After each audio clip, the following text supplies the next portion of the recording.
Zone Rouge vous est présenté par EP Events.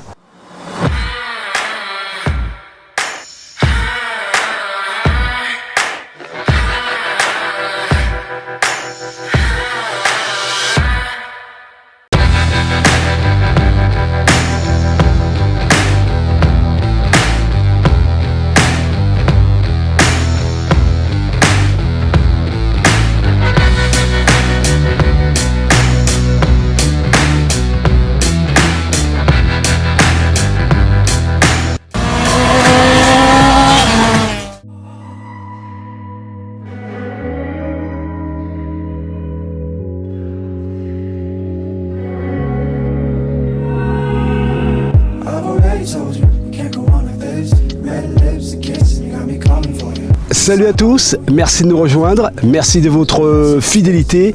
11 janvier 2024, nouvelle affiche pour ce Zone Rouge numéro 252. Voici l'essentiel de l'actualité. Ils sont désormais une très grande famille unie autour de la moto, option compétition. Le club Sud Bikers à l'heure du bilan après une saison d'organisation de super motards et de courses de côte. Quelles analyses, quelles retombées, comment envisage-t-il l'avenir et quel nouveau calendrier pour 2024 avec quels membres actifs? Club Sud Bikers à l'épreuve du micro avant de remettre les moteurs en route. Confidence devant la caméra de Zone Rouge. Zone Rouge, toujours une actualité d'avance, une pure montée d'adrénaline. Zone Rouge, c'est ici et nulle part ailleurs. Zone Rouge, c'est parti.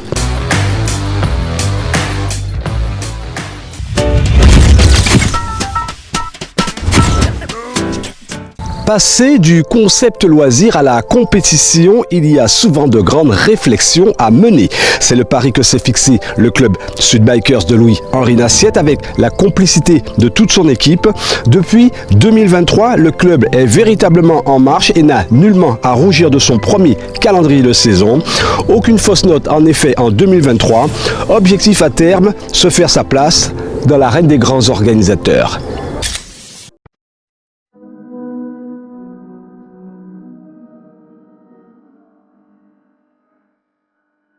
Retenez bien tous ces visages et à chaque compétition de super motard ou de course de côte organisée en région Basse-Terre, vous pourrez désormais y mettre un nom.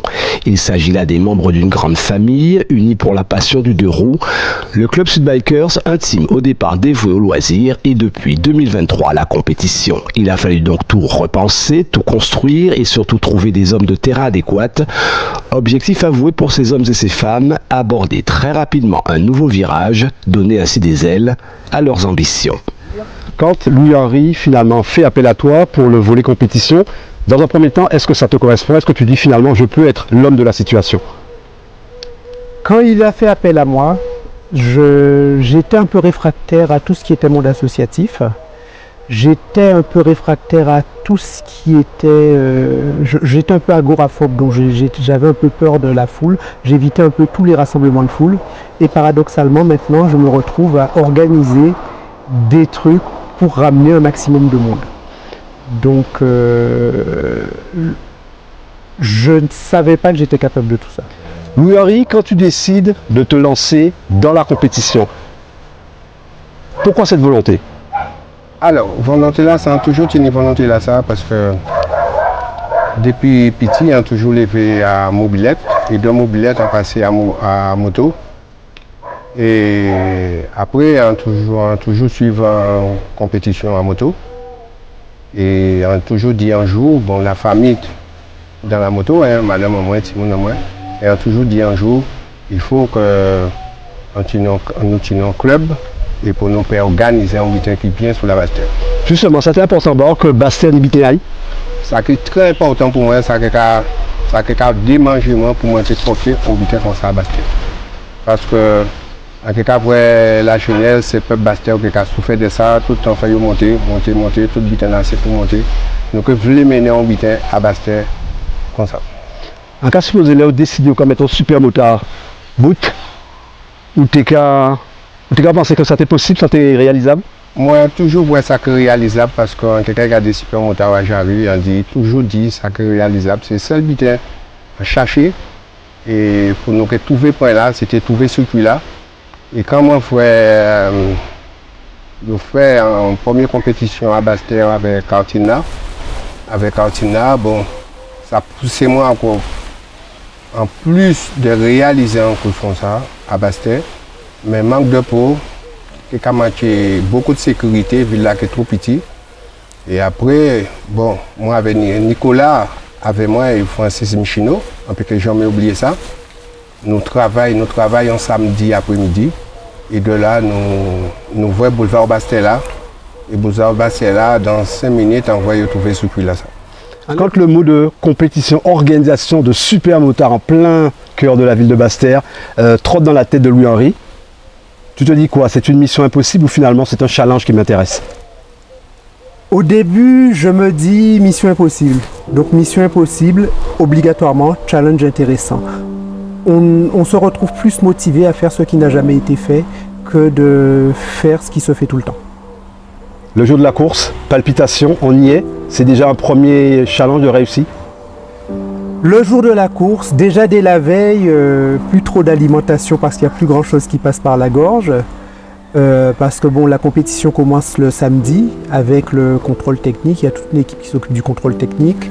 Là, c'était notre première. On ne savait pas trop comment faire. Donc, sur la première, on a préparé le parcours à partir de 3 h du matin à peu près. Et après, bon, quand on a été pour la deuxième, on a fait un petit débrief et puis on s'est rendu compte, non, il ne faut pas qu'on fasse comme ça. Donc, maintenant qu'on fait une compétition, il y a une équipe qui fait le contrôle technique dès 14 h. Il y a une équipe qui prépare le parcours dès 14 h. Quand on voit que finalement tous les pilotes adhèrent à ce nouveau circuit, c'est le deuxième pari de gagner?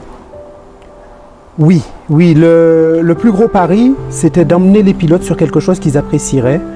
Et après la première course, la première fois que j'ai été à la deuxième course qui avait lieu à Jarry, et tout de suite on a eu des retours positifs sur l'organisation du paddock, comment c'était, petit village.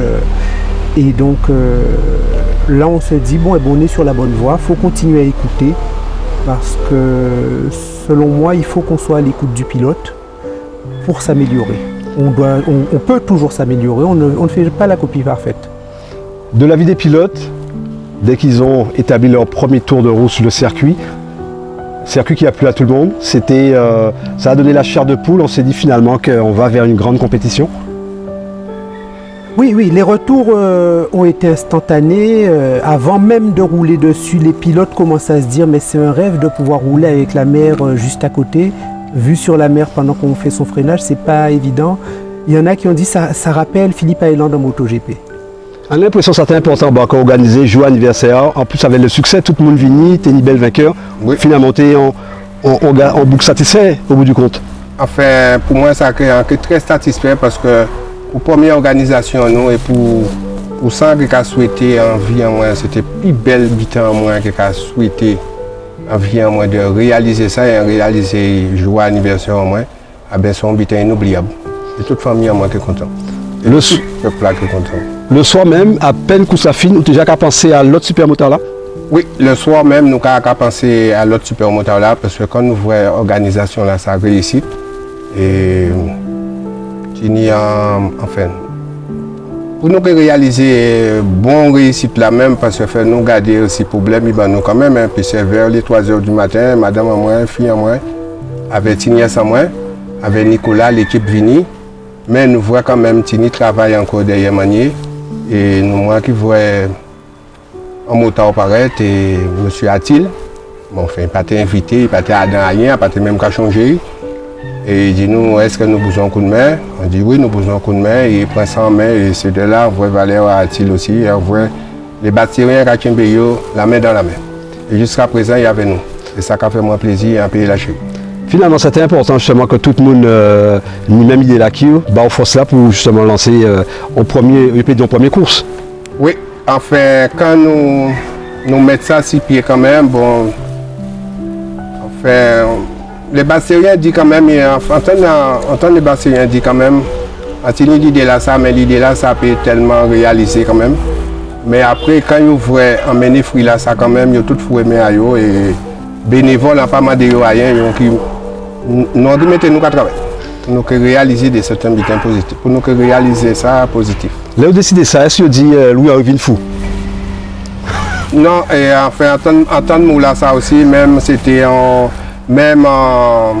grand vendeur de motos en France, un bruit café en l'eau, super motard, métropolitain. Il dit, ah bon, lui Henri, il parle quoi lui Henri qui réalise ça, lui Henri c'est fou, il a venu fou. Mais moi, là, on va en habiter en tête à moi, c'est pas un pied moyen. Il faut que moi qui réalise ça. C'est pour ça qu'on organise tout de suite en deuxième. Et c'est pour ça tout de suite nous organiser en deuxième et après nous qui faisons l'eau réunion parce que son bitin camarade l'eau travail aussi. L'eau travail, l'eau concentration et faire obtenir le monde positif à côté aussi. Vous ne pouvez pas faire un bitin comme ça vous seulement, vous ne pouvez pas dire c'est vous seulement qui a décidé, il faut écouter le monde et mettez des mots mais il faut apprendre à écouter le monde aussi pour faire un bel bitin comme ça. Vous avez en plus la chance d'avoir Gianni Cator. Est-ce que ça a été le plus, un champion d'Europe pour rappel, est-ce que ça a été le plus justement pour faire de cette manifestation une grande fête pour une première? Ben oui. Gianni est très important parce qu'il n'y a qu'à regarder à Basse-Terre première course, il n'est pas en pole position. Il a poussé les autres à se surpasser. Pole position de la première course, je rappelle, Steve Sorail. Gianni est en deuxième position, Bruno Colono, troisième position. Mais il les a vraiment poussés et là Steve a sorti le temps pour passer devant. Le circuit était très technique, les pilotes ont été très très vite, on s'est serré les fesses à certains moments. Pas énormément parce que bon, on n'a pas vu beaucoup de chutes. C'est vrai que si dès le départ on avait commencé à avoir des carambolages là, c'est vrai qu'on aurait beaucoup serré les fesses. Mais on a vu directement des gens qui prenaient plaisir. On a eu une chute aux essais, c'était Hervé Ludomir qui a chuté et qui a dû être évacué par les pompiers. Mais ça a été un cas isolé, ça n'a pas été une hécatombe. Parce que quand on commence à avoir les chutes qui se multiplient, on peut commencer à se dire, avons-nous eu raison de faire ça à cet endroit? Il y a eu un deuxième super motard à Basse-Terre. Est-ce que c'était une évidence? Est-ce qu'on a tenu compte du premier cahier des charges pour finalement se dire, c'est ok, on peut faire cette course de côte, ce super motard, pardon. Dès le départ, on avait fixé 2 dates. Et donc on a fait la première course, on a vu le retour des spectateurs, des pilotes, on a vu ce dont on était capable et on s'est dit bon, maintenant il faut qu'on s'améliore. Il faut qu'on s'améliore. Pour s'améliorer, première solution, c'est écouter. Écouter les spectateurs, écouter les gens. Bon, on ne peut pas tout écouter non plus. Hein. On écoute et on voit ce qu'on améliore. Par exemple, sur le deuxième super motard, on a trouvé un partenaire, la Sogetra, qui nous a fourni des séparateurs de voix qu'on a mis sur la partie médiane du circuit, alors qu'au premier, il avait fallu qu'on mette des pneus partout là. Donc, les séparateurs de voix sont plus rapides à mettre en œuvre, c'est plus efficace, donc voilà, ça nous améliore. Pour le club, le challenge va plus loin. Carrément, la course de côte moto, c'était un autre challenge d'une autre envergure. La course de côte moto, c'était un gros challenge parce que moi, mes débuts en spectateur de compétition ont commencé, je devais avoir 13 ou 14 ans. C'est mes oncles qui m'emmenaient en voir des courses de côte. Parce qu'à l'époque, dans les années 80, entre 85 et 90, il y avait principalement de la course de côte. Il y avait très rarement des runs, sinon c'était des runs sauvages. Et donc j'ai eu l'occasion d'assister pas mal de fois à des courses de côte à Dolé. Et là me dire, il y a une époque j'étais spectateur et maintenant je suis dans l'organisation. Donc voilà. On s'est dit à un moment, hein, on reprend la course de côte en Guadeloupe après plus de 15 ans d'interruption suite à la mort d'un pilote. On s'est dit on ne peut pas faire ça sans Dolé. Dolé, en Guadeloupe, pour les pilotes, il y a les 2 courses les plus mythiques, c'est Dolé et les Mamelles. Donc nous, on a dit on s'attaque à Dolé. Vu que les Mamelles étaient déjà au programme par un autre club, donc on s'est dit, Dolé. Course de côte. Enfin, au départ, c'est pas tes buts, moi, c'est réaliser en compétition, moi seulement. Parce que tu es un premier organisateur, On fait un phénomène oreille, c'est pas du mal à dire, monsieur Edouard Novembre. Moi, qui voulais travailler avec, parce qu'il a des expériences plus que nous, il a une expérience plus que nous, et envie de travailler avec. Mais, vous savez, à force à demander, on pas qu'à dire, pas te voulait faire avec moi, mais on m'a dit trop. Et après ça, on dit non, pourquoi pas, pour nous pas y chercher et pour nous faire bitan nous-mêmes. Parce qu'on a senti qu'il y a une vie avancée, mais en même temps, il ne veut pas avancer. Et comme la préfecture faut déposer des dossiers pour attendre 3 mois, et en vrai, il y a 2 mois à commander, et nous sommes obligés de changer de date là, nous sommes obligés de prendre un chemin là, nous sommes non. Pour vous, plus important là, le corps organisant, c'est surtout l'élément de sécurité, c'est le plus important? Alors, l'élément de sécurité, c'est très important. Mais bon, sécurité, ou pas, j'en filme de sécurité. Parce que pour filmer tes sécurités, quand même, il faut tenir l'argent pour acheter des éléments. Et comme c'est pas, nous pas ni l'argent qu'on a là, c'est petit à petit, mais nous avons fait le maximum. Et Atil avec Nicolas, un club là, il aussi pas ni sécurité, il pas qu'à marcher. Il a fait tout l'impossible pour permettre sécurité, puis c'est l'autre là qui a passé avant. Parce que quand on organise, on voit que cela commence, que cela finit, ou pas ni pour incident, c'est plus belle bite. Club Sud Bikers, des hommes et des femmes, surtout des femmes, dévouées chacune dans un domaine respectif, mais toujours dans un unique but, assurer l'image de marque du club. Mélisse, avec ton expérience maintenant de terrain, de fan de terrain, tu as côtoyé bien sûr le super motard, la course de côte. Est-ce que personnellement il y a une préférence sur l'une ou l'autre discipline en termes de communication? La préférence, c'est plus la course de côte. Puisque au bout d'un moment, j'ai fini par connaître un maximum de pilotes. Je me suis déjà habituée au déroulement d'une course, donc ça a été beaucoup plus facile pour moi. Comment justement les pilotes abordent la petite interview qui va se retrouver sur les réseaux sociaux? Alors, ce qui est bien, c'est que pour l'instant, les interviews se font par écrit, puisqu'on n'a pas les mêmes, forcément, on n'a pas les mêmes emplois du temps. Et ça permet en fait aux pilotes, alors pas forcément aux pilotes, mais plus au monde de la moto, de pouvoir créer des liens ou d'apprendre à se connaître. Voilà. Chantal, oui. Infographiste, oui. C'est mettre en avant une affiche. L'intérêt c'est de séduire. Oui. Comment, quand on doit s'occuper de compétition de moto, on trouve le petit truc justement pour que l'affiche accroche? On essaie de se mettre à la place de la personne qui va lire cette affiche et trouver quel est le petit plus qui va faire que ça va accrocher. Il faut avoir des idées de génie, on se gratte la tête le soir quand Louis-Henri dit il y a une compétition organisée. Comment ça se passe dans la tête? À quel moment dans le cerveau ça commence à travailler? En fait, déjà c'est un travail d'équipe. Lors de la réunion, on définit déjà la base et moi j'essaie de mettre tout ça en forme. Donc c'est pas uniquement moi, c'est un travail d'équipe et je mets juste les images qui fait que ça rend plus joli ou plus j'agrémente. Voilà. Nouvelle saison, est-ce que tu as déjà vu comment tu allais orienter ton travail pour cette nouvelle année? Depuis l'année dernière, je pratique des interviews pour les pilotes. Okay. Alors cette année, la nouveauté, c'est qu'il y a un vote qui se fait en fait sur le groupe public sur WhatsApp. Donc en fait, tout le monde vote par rapport au pilote qu'il choisit pour pouvoir l'honorer, on va dire, pendant le mois. Voilà. Quand on fait appel à toi pour la première compétition, toi aussi, tu te dis, chouette, un nouveau challenge? La première chose que je me dis, aïe, encore un challenge. Mais après, oui, c'est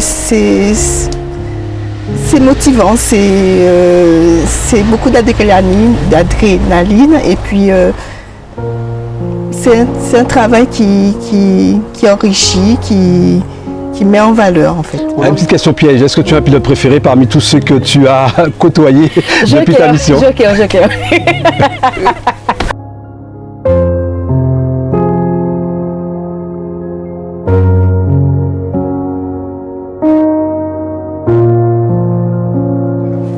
Et finalement, après 3 courses, qu'en retienne le plus important? Le plus important, après 3 courses là, en cas vrai, c'est les pilotes. Les pilotes suivent le club là, City Biker. Ils font nous confiance. Et ils suivent nous. Et en regardant ça, moi, ça fait moi mal. Parce qu'on est content de réaliser ça, je te dis ça, le fond de tout le monde. Léon Tigène, Annie 14, champion d'Europe, qui a 26 courses, qui a 10 courses, là, t'es belle. Sans satisfaction, on va se poser. Sans satisfaction pour moi et pour le club là et pour la Guadeloupe aussi, pour qu'on nous créer un bitin et ça va parler dans le monde entier. Ouais, je suis fier de ça. Nous, nous a dit 2024, Club Sud Biker, plus fort, plus rapide. Moi, je dis en 2024, Club Sud Biker doit être plus fort et plus rapide et mener plus belle bitin et mener beaucoup de sécurité et mettre en longue entente entre ces pilotes-là. 2023, c'était l'année des débuts en compétition du Club Sud Bikers. Au départ, on pensait la première année faire juste une course de supermotard. Au final, on a fait 2 de supermotard, une course de côte. Donc le bilan est positif. Et là maintenant, on se projette petit à petit pour monter en puissance. Monter en puissance, ça sous-entend quoi? Un calendrier un peu plus fourni en 2024? En 2024, 2 fois plus de courses.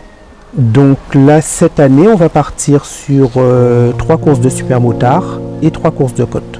Nicolas, quels seraient vos vœux adressés aux sportifs? Mes vœux adressés aux sportifs, c'est donc avant tout leur souhaiter une bonne année, en espérant qu'ils aient la santé et qu'ils vivent leur passion. Parce qu'il ne faut pas oublier que tous les pilotes, ce sont des passionnés. Parce que dans la course moto aux Antilles, il n'y a pas grand-chose à gagner. Il y a beaucoup de dépenses à faire, il y a beaucoup de sacrifices à faire, il y a beaucoup de temps à consacrer et il n'y a pas grand-chose à gagner. Alors, je souhaite une bonne année à tout le monde. J'espère que 2024 sera prometteur, beaucoup d'ambition. Voilà. Et puis, j'espère que les courses, il y aura beaucoup plus de surprises. Pour ça, moi, tous ces Guadeloupéens là, c'est pour l'année 2024. Pour nous tous rassembler, tous les motards rassemblés, et pour nous pétiner en entente, en famille et tous les présidents. Et pour nous faire un bitin qui bien pour tous les motards. Meilleurs vœux à tout le monde. Et je dis aux pilotes, bon championnat, bonne année sportive et que le meilleur gagne.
Zone Rouge, c'est terminé pour ce soir. Merci d'être resté à notre compagnie.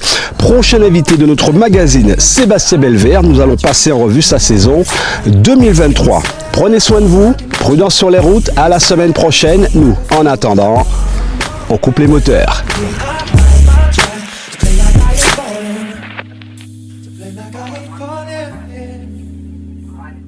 Zone Rouge vous a été présenté par EP Events.